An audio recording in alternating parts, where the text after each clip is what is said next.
나는 내가 입으로 가르쳐온 것을 몸으로 실천해야 한다고 결심했다.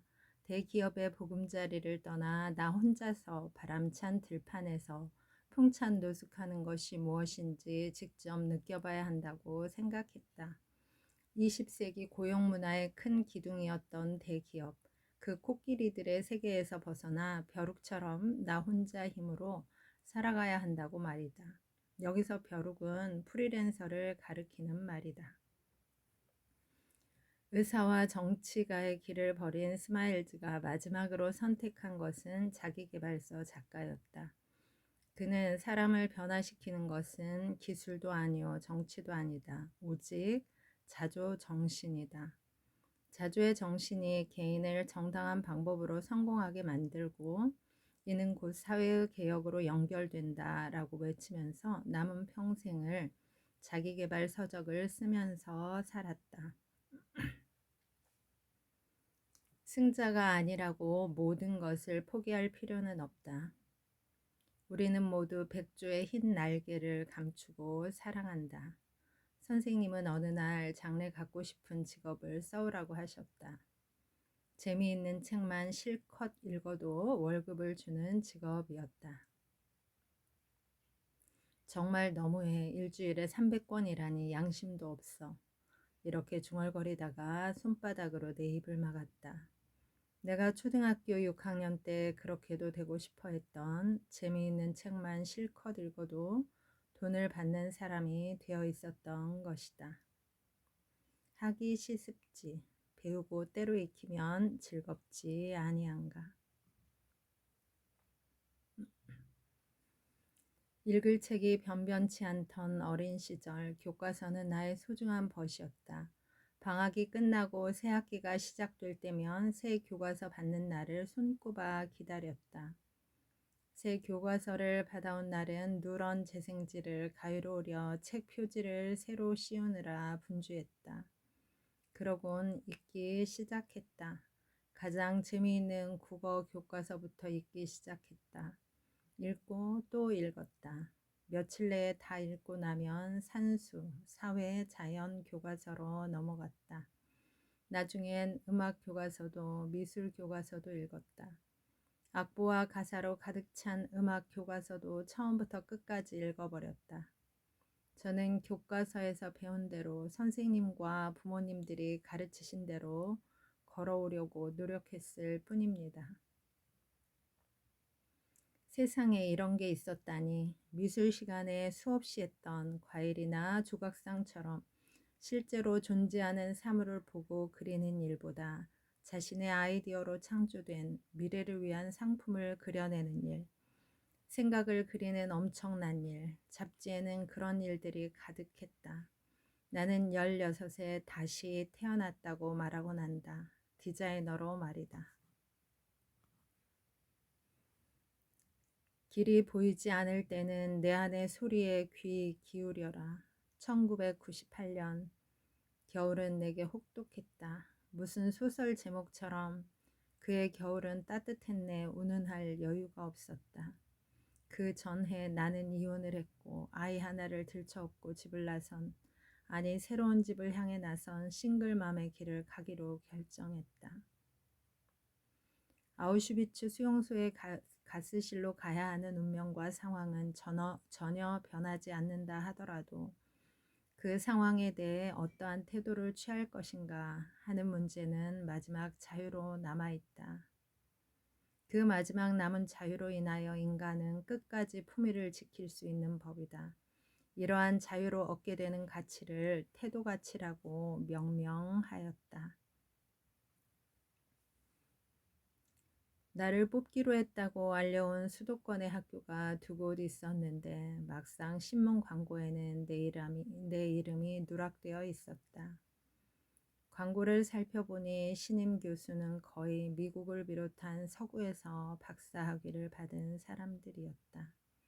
적어도 1990년대 초 한국은 자국의 교육을 믿지 못하는 사회였다. 공자는 안회와 같이 덕성을 갖추고 배우기를 좋아하는 제자만이 아닌 성격이 거칠어 선생에게 대들기도 하는 자로에 대해서도 그 진실성을 높이 평가하며 사랑을 베풀어 평생을 같이 하는 제자로 삼았다. 아담을 기다리면은 인생에서 뜻하지 않은 사건과 사람을 만났을 때 어떻게 받아들여야 하는지에 대해 말해주고 있었다. 또 인생 각본에 없던 일도 삶의 일부로 받아들이고 나면 예상치 못한 선물이 함께 따라온다는 것을 깨닫게 해주었다. 우리는 누구나 살면서 자기만의 아담을 만난다. 다가오는 아담을 진심으로 받아들이기만 한다면 우리는 누구나 태어남과 다시 태어남을 통해 일상의 신비를 체험하며 충만한 삶을 살아갈 수 있을 것이다. 가끔 아버지를 느낀다. 집안이 지나치게 적막할 때, 새벽이 유난히 푸를 때, 함께 사는 강아지가 현관문을 가만히 응시할 때 나는 저절로 아버지여 한다. 그러곤 보이지 않는 아버지의 손을 끌어다 내 가슴에 얹는다. 묵은 상처를 다독이고 뒤틀린 정서를 정리하고 죄의식을 살핀다. 부서진 것들을 꿰매 붙이는 것이다. 그 작업이 나를 딸로, 누이로 살아갈 수 있게 한다.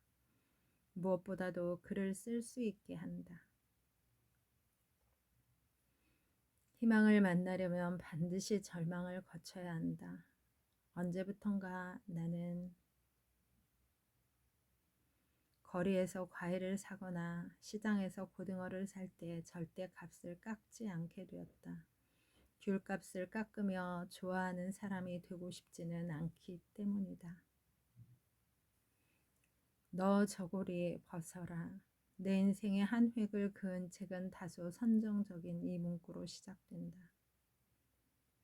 한동안 김동인의 젊은 그들을 서점에서 볼 때마다 설레곤 했다.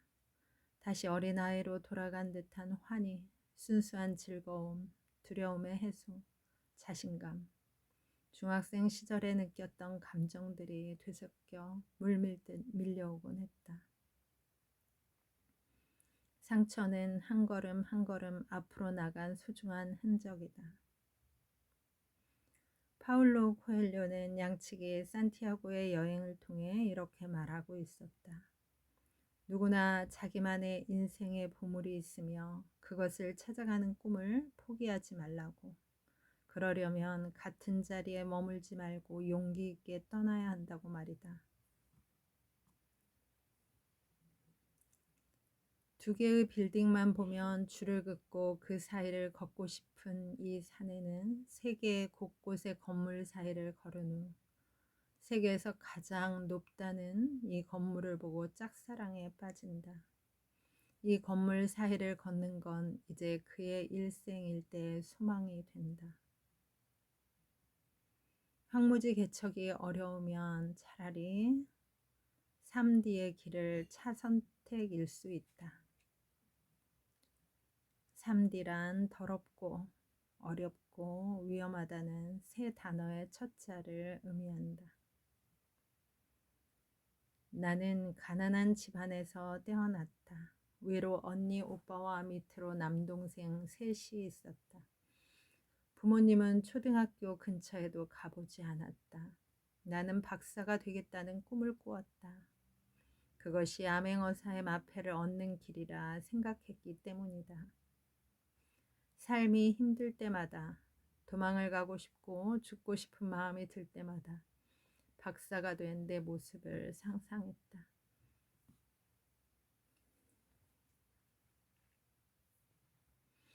김 씨가 6개월 된 아기에게 분유를 사주기 위해 생전 처음으로 절도를 했다는 것을 알고 난 후 내 손이 얼마나 부끄러웠던지.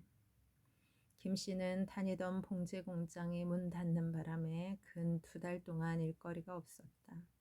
자기 속에서도 기웃거리고 구로공단도 돌아다녔지만 온 국민이 IMF 한파에 떨고 있던 시절. 나는 김 씨의 사연을 분유값 마련 부정의 절도라는 제목으로 신문에 소개했고 이후 온정의 손길이 쇄도했다. 내가 김 씨의 집으로 전화를 한 건 어느 평일 저녁이었다. 10년 만에 연락이다. 잘 살지는 못해도 최소한 열심히 사는 모습을 상상했던 기대는 신호음이 떨어지는 순간 여지없이 날아가 버렸다. 전화를 받은 부인 저편에서 술에 취한 듯한 김씨의 고성이 들렸다. 그림이 그려졌다.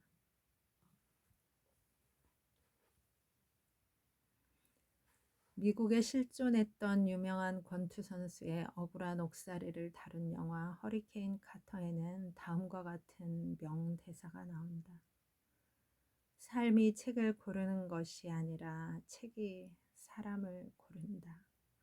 읽고 싶어서 샀건 표지만 보고 아무 생각 없이 골랐건 사실은 그 책이 주인을 기다리고 있다가 일부러 그 사람 손에 잡힌다는 것이다. 동화 같은 이야기지만 잘 생각해보면 맞는 말이다. 디오게네스에게 제자들이 말했다.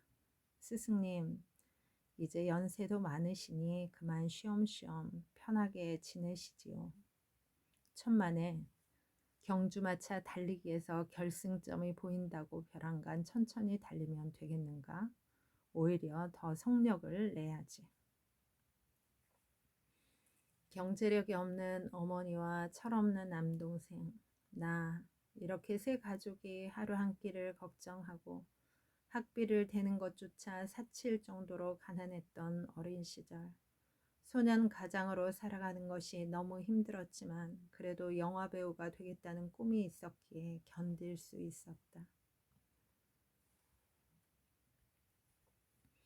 하루 15시간씩 열정적으로 일하며 맡은 바 임무에 충실했던 그는 가정으로 돌아가서 남편과 아버지의 역할을 충실히 하고 싶다라는 말을 남긴 채 돌연 장관직을 그만두었다. 내가 일만 하면서 사느라 당신이나 아이들에게 너무 무심했지? 어느 명절인가 어머니가 제게 그러시더라고요. 당신은 어렸을 때부터 공부만 할 줄 알았지. 집안에서 벌어지는 일은 전혀 관심을 두지 않았다고요. 어느 때는 저만 아는 이기적인 놈이라는 생각이 들어 얄밉기까지 했다고 하시던데요. 나는 어머니가 조그만 시골 마을에서 열심히 공부해서 소위 최고 학부의 교수까지 된 아들을 자랑스러워 하실 줄로만 알았다. 새 망치로 머리를 얻어맞으면 그런 기분이 들까? 어디까지나 나만의 착각이었던 것이다. 현대인들은 출세와 성공, 특히 경제적 성공과 부를 위해서 삶의 균형을 잃어가고 있으며 자신의 삶의 가치와 꿈을 포기한 채 살아가고 있다. 하지만 이는 근본적으로 노예의 삶과 다를 바가 없다. 다만 옛날의 노예는 가난했지만 현대인이 지향하는 노예는 부유한 노예라는 것이 다를 뿐이다. 평생의 시간을 돈과 맞바꾸는 삶에서 벗어나라. 꿈은 그 자리에 머물지 않고 인간의 성장과 함께 진화한다. 못하는 것에 집착하지 말고 내가 할 수 있는 것을 잘 해내자. 인생은 행하는 자의 몫이라는 것을 잊어버렸나?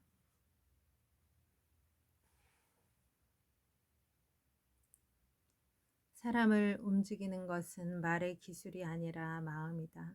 설교의 기술, 말의 기술에 집중할 것이 아니라 하나님 앞에서 내 삶 자체를 드러내려고 노력하자. 우연히 만난 한 권의 책이 내가 하는 모든 일을 바꾸어 놓았다. 대학에서 처음 접한 경제학 교재 서론에는 경제학이란 인간이 자기 생존을 유지하기 위해 부딪히는 의식주 등 다양한 경제 문제를 해결하려는 노력을 체계화한 학문이라고 설명하고 있다. 내 인생을 만들기도 하고 내 인생을 바꾸기도 한 한 권의 책은 내 인생을 바꾼 한 권의 책입니다. 진정한 나의 발견, 나를 치유하는 힘, 열정의 근원, 변화의 첫걸음. 여러분, 오늘도 좋은 날입니다. 오늘 하루 잘 살아내느라 수고 많았습니다. 힘내세요. 다음에 또 만나요. 감사합니다.